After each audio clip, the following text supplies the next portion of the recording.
আলাইকুম রহমতুল্লাহি বারাকাতু। Noman poultry and agro YouTube চ্যানেলের পক্ষ থেকে আপনাদেরকে সকলকে জানাই আন্তরিক শুভেচ্ছা ও অভিনন্দন। তো আজকে আমার এই ভিডিওটি যে যেখান থেকে দেখছেন অবশ্যই ভিডিওটি শেষ পর্যন্ত দেখবেন। এবং আজকে যে বিষয়টি নিয়ে কথা বলবো সেটা হচ্ছে এই শীত সিজনে কিভাবে কম খরচের মধ্যে লিডার পরিবর্তন করবেন এবং লিডারগুলো কিভাবে কম দেওয়া যায় এবং কম খরচ করা যায়, সেই বিষয় নিয়ে আমি আজকে আপনাদের সাথে কথা বলবো। তো অবশ্যই আপনারা ভিডিওটি সম্পূর্ণ দেখবেন, কারণ আপনার সম্পূর্ণ ভিডিও দেখার কারণে আপনার এই একটা ভিডিওতেই আপনার সমস্ত ডিটেলস পেয়ে যাবেন। সেজন্য সেক্ষেত্রে বলবো ভিডিওটি টেনে টেনে না দেখে অবশ্যই ভিডিওটি ফুললি দেখবেন এবং কথাগুলো শুনবেন। আশা করি অনেকে উপকৃত হবেন। তো ভিডিওটি শুরু করার আগে একটা কথা অবশ্যই বলে নেই, আমার এই চ্যানেলে যারা নতুন ভিউয়ার্স আছেন অবশ্যই চ্যানেলটি সাবস্ক্রাইব করে রাখবেন।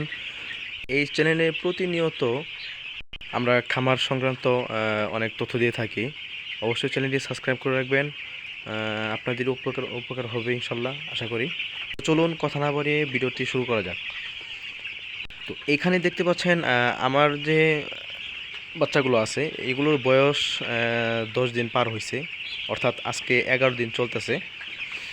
তো আমি যে আজকে যে কাজগুলো করলাম সেটি আপনাদের কাছে শেয়ার করব এবং এই কাজগুলো আগামী আরও 10 দিন অব্যাহত থাকবে, একই নিয়মে অব্যাহত থাকবে।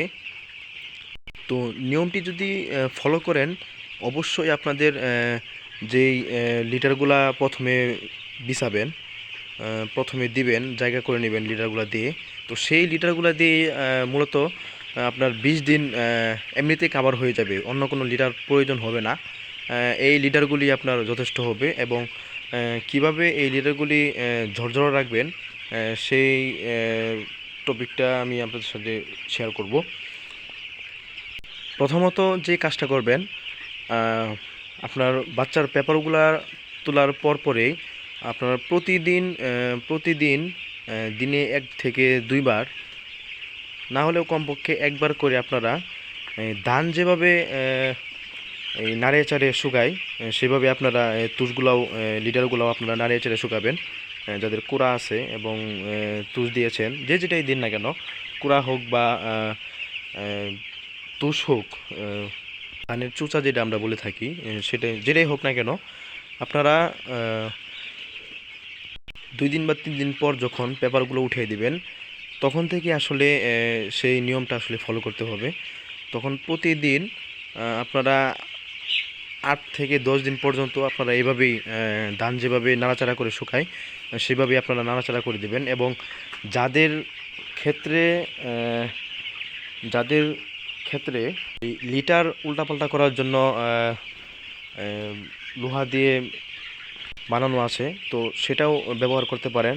এবং এছাড়াও যারা আসলে নতুন খামারি, তারা কিছুই বুঝতে পারতেছেন না, তারা এরকম একটা লাঠি বা বাঁশের হালটা দিয়ে আপনারা এরকমভাবে তুষগুলো আসলে উল্টাপাল্টা করে দিতে পারেন।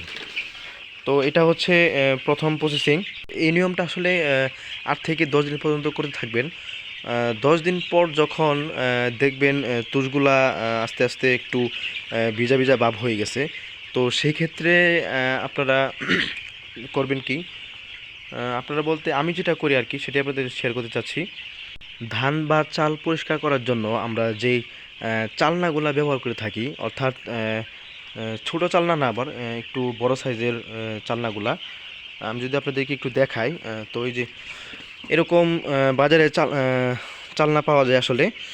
তো এইগুলো আসলে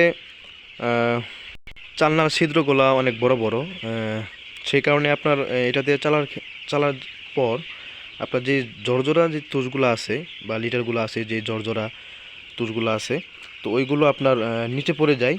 আর যেগুলো ভিজা চাকা চাকা আছে তো সেইগুলো আপনার উপরে রয়ে যায়। তো সেইগুলো আসলে আমরা চালনা দিয়ে চেলে আমরা সেগুলো ফেলে দেব। এবং এই নিয়মে আমরা 10 দিন পর আমরা এই নিয়মে একদিন করব এবং আবার 4 দিন বা 5 দিন আমরা আবার তুষগুলা একটু নাড়িয়ে চাড়িয়ে দিব, উল্টাপাল্টা করে দিব। তো 5 দিন পরে আবার এই নিয়মে চালনাগুলো দিয়ে চেলে দেব।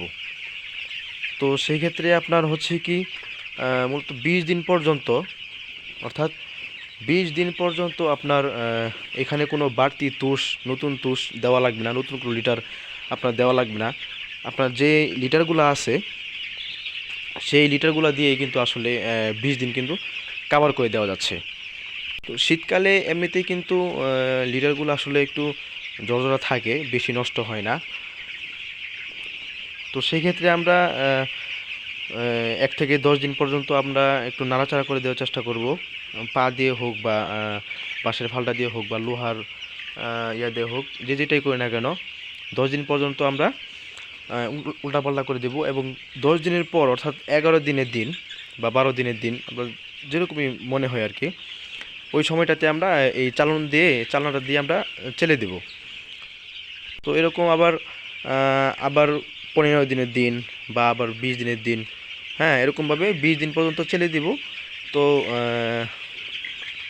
চেলে দেওয়ার পর যে অবশিষ্ট যে ময়লাগুলো থাকবে, লিটারগুলো থাকবে, ওইগুলো আসলে আমরা ফেলে দিব এবং জর্জরা যে ভালো লিটারগুলো থাকবে ওগুলো আমরা পুনরায় আবার বিছিয়ে দিব।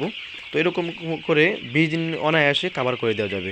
তো 20 দিনের পর যখন আমরা দেখব লিটারগুলা আসলে পাতলা হয়ে গেছে, এরকমভাবে ফ্লোর দেখা যাচ্ছে, তো তখন আমরা কি করব, 20 দিনের পর যখন লিটারগুলো পাতলা হয়ে যাবে, তো তখন কিন্তু আমরা এমনিতেই দেখতে পারবো যে লিটারগুলো কিন্তু একেবারেই নষ্ট হয়ে যাবে, একেবারে ভিজা ভিজা ভাব হয়ে যাবে। তো সেই ক্ষেত্রে আমরা তখন ওই লিটারগুলো একদম পরিষ্কার করে দেব, একদম তুলে ওইগুলো ফেলে দেব এবং নতুন করে লিটার বসাবো।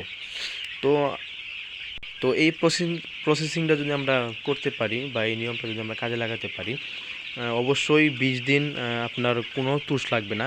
প্রথম যে তুষগুলো দিয়ে আপনার বুটার করেছিলেন, একটু বুটার করার সময়, শীতকালে বুটার করার সময় একটু বেশি পরিমাণে তুষ ব্যবহার করবেন, কারণ নিচ থেকে, ফ্লোর থেকে আপনার ঠান্ডা একটা ভাব হয়, সেটার জন্য আপনার বাচ্চা ঠান্ডা লেগে যেতে পারে। এই জন্য আপনারা যখন বুটার করবেন তখন অবশ্যই আপনারা বুটারের সময় যে তুষ বা ছালি বা কুড়া ব্যবহার করবেন, তো ওইগুলো আসলে আপনারা একটু বেশি করে দিবেন। তো ওইগুলা দিয়ে এই পরবর্তী সময়ে আপনার 15 থেকে 20 দিন অনায়াসে আপনার কাভার করে দেওয়া যাবে। তো আরেকটা কথা বলবো, 20 দিনের দিন যখন আপনারা বুস্টার ডোজ করবেন, অবশ্যই একটা কথা মাথায় রাখবেন, বুস্টার ডোজ করার পর আপনারা অবশ্যই তুষগুলা পরিবর্তন করে দেবেন, লিটারগুলা অবশ্যই বুস্টার ডোজ করার পর পরিবর্তন করে দেবেন। কারণ যখন আপনারা বুস্টার ডোজ করেন, পানিতে মিশে খাইয়ে দেন, তখন কিন্তু আপনার ওই ভ্যাকসিনটা কিন্তু আপনার এই তুষে কিন্তু ছিটা ফোটা পড়ে থাকে। তো সেই ক্ষেত্রে কিন্তু এখান থেকে রোগ জীবাণু হওয়ার সম্ভাবনা বেশি থাকে। তো সেই ক্ষেত্রে আমি সাজেস্ট করব আপনারা 20 দিনের পর অবশ্যই আপনারা পুরা লিটারগুলো আপনার আসলে চেঞ্জ করে দেবেন। চেঞ্জ করে দিলে আপনার বাচ্চাগুলো সুস্থ থাকবে এবং ওজনটাও ভালো হবে। তো আশা করি সবাই আমার প্রসেসিংগুলো এবং নিয়মটা আসলে বুঝেছেন। আর যদি কেউ বুঝে না থাকেন, অবশ্যই কমেন্ট বক্সে কমেন্ট করে জানাবেন, আমি আবার বুঝিয়ে দেওয়ার চেষ্টা করব ইনশাল্লাহ। ভিডিওটা শেষ করার আগে অবশ্যই একটা কথা বলে রাখি, আমার এই ভিডিওটা যে যেখান থেকে দেখছেন অবশ্যই ভিডিওতে লাইক, কমেন্ট এবং শেয়ার করবেন, এবং যারা নতুন ভিউয়ার্স আছেন অবশ্যই সাবস্ক্রাইব করে পাশে থাকবেন। সকলকে ধন্যবাদ। আসসালামু আলাইকুম।